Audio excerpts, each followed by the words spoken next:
He's making a list, he's checking it twice. Gonna find out if you're naughty or nice. Santa Claus is coming to town. You sound worse than a dying donkey, you smuck. What? Did the advent calendar just say to me? You think you would have learned after an AA and an F5? That's it.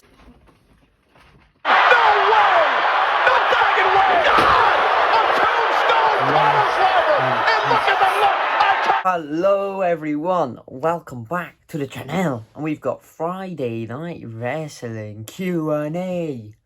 Baby! Like, subscribe, and share with your friends. Come on, we're so close to 200. The goal at the start of the year was 100. The fact that I managed to nearly double it means amazing. We've got an amazing fan base, so comment your questions on here, put them in on Twitter as well. I'm just getting the Twitter questions because I don't think anyone put the comments in the last one. So Twitter questions, I'll double check the comments as well. Yeah, 200 subs, we can do it, come on. And tell your mate, share this with your mate and tell him to sub, and if he don't, he's getting cold for Christmas.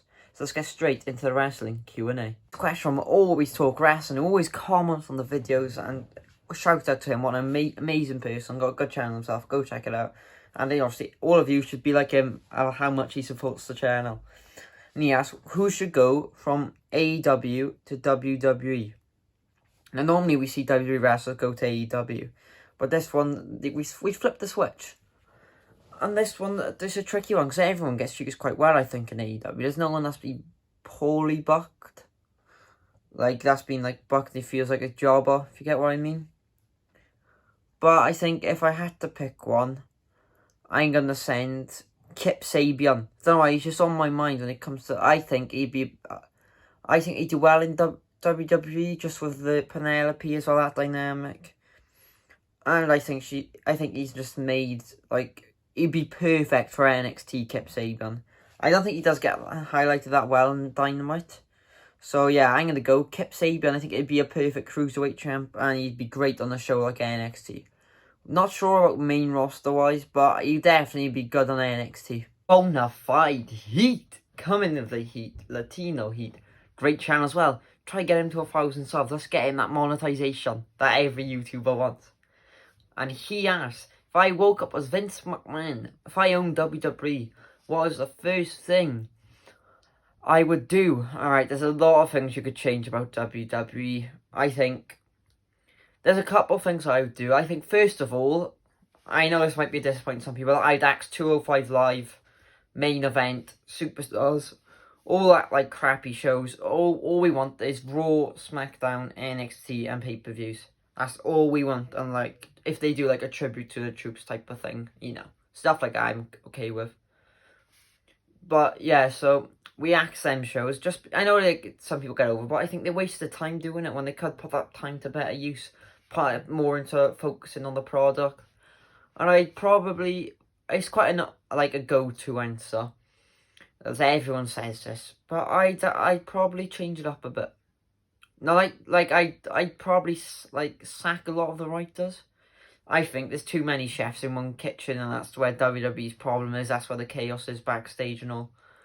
So, for me, I think I'd be like, I'd do a proper Vince thing. I'd be like, right, does everyone give me 3 storylines, 3 of your best storylines, and for a tag division, men's division, women's division. And then whoever has, like, the worst ones, we sack them, and then we keep 5 or 6. So it's not just, like, too overly produced, and it's not overwritten. You just have a smaller group writing it. It's not, you know, it just flows better then. I do that. And I do a lot of things, so I'm just going to list them all off. But the first thing I do is axe main event and 205 Live. Don't like them. They don't need the title now, it's on NXT. They don't need that show. And yeah, so, and another thing I'd probably do as well, this is going to be very unpopular with Smarks, but I'd make a Legends division and a Legends title. The title don't have to be seen every week that way. And that way you could get fun matches when they bring part-timers back. Like, Goldberg would be perfect with that Legends title. You know, we could say, no, when Kurt Angle came back, he could have, you know, that match with Triple H at WrestleMania? If you had a bit of a Legends division, and say now the title, you'd only see it once every 3-4 months. You know, I think that'd be quite fun. And then you can, like, accommodate it around part-time. And it'll just give more meaning, and people might actually care then when the Legends come back. Reggie with a really good question. And if I were WWE to get in the wrestling ring, which I do aspire to do, guys, so watch out. If I go in the ring with any wrestler, who would be my dream opponent and why? Very tough question. There's so many good wrestlers.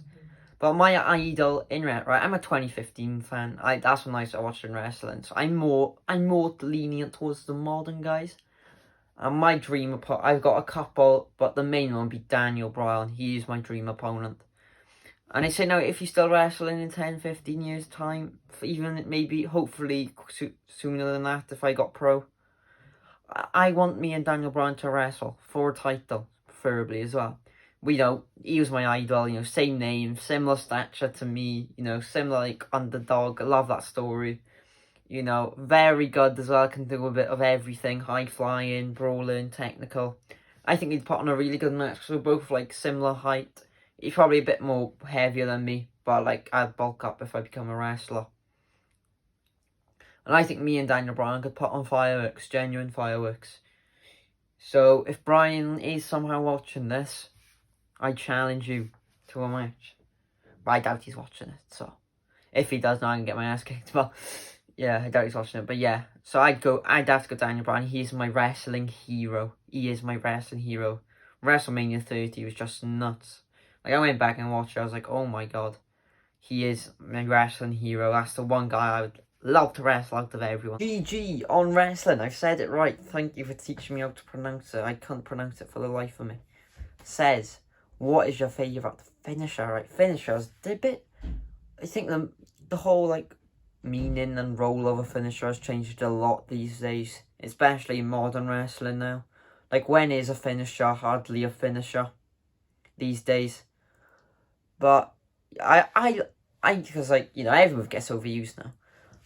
But personally, for me, I think the best finisher, the one that looks the coolest, the one that's the most impactful, there's, like, I'll give an honourable mention to Murphy's Law. I think that's a really cool, inventive one. Bitter End as well. I think those two moves are really cool, inventive, and they look like they would hurt. But for me, the best finisher in the whole of wrestling goes to the King, Baron Corbin. The end of days, it just looks like it hurts, and it looks so cool. It just such a smooth maneuver. Pulls them in, drags them out, bang, slams them.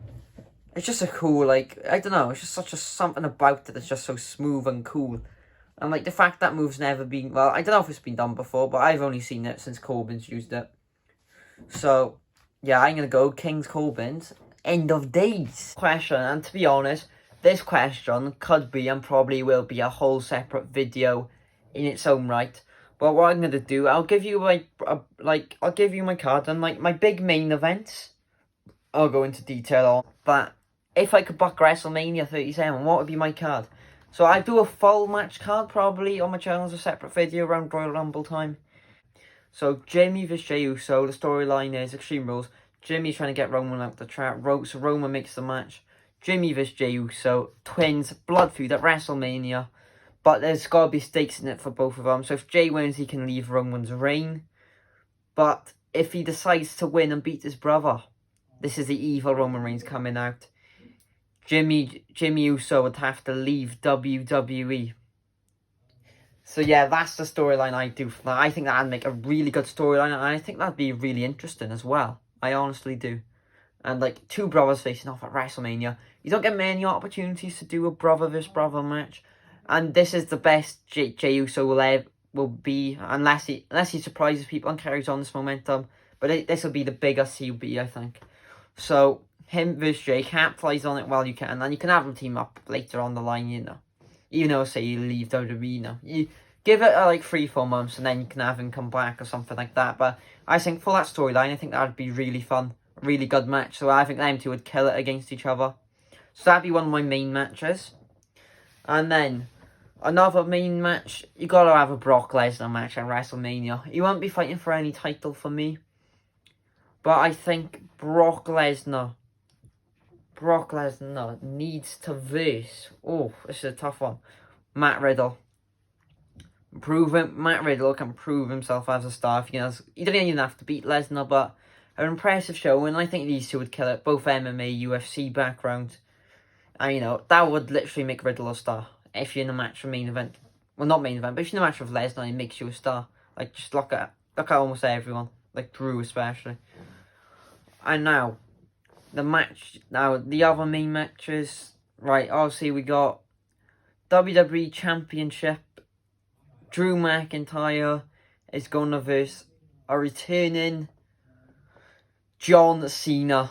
Cena should come back, win the Royal Rumble. We'll do the 2013 storyline again, but with Drew. You know, you can have Drew win. Like, you know, that sells tickets itself.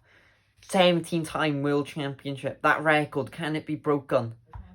And you got the best up-and-coming star who's dominated since last year. So yeah, I'd see Cena versus Drew. I want to see that for the WWE title. I think that's the natural one.